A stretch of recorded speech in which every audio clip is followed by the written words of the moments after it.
கச்சி மயில மேகாட்டு கோவிலில கதை ஒண்ணு நடக்குதம்மா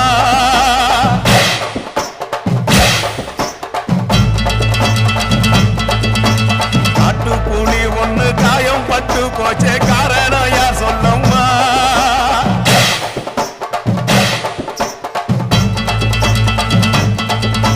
சாத்தாவோடு கையில் சத்தம் முழங்கிட தாயணி பொங்கிடம்மா சாத்தாவோடு கையில் சத்தம் முழங்கிட தாயணி பொங்கிடம்மா சூளக்காளியே அத்தா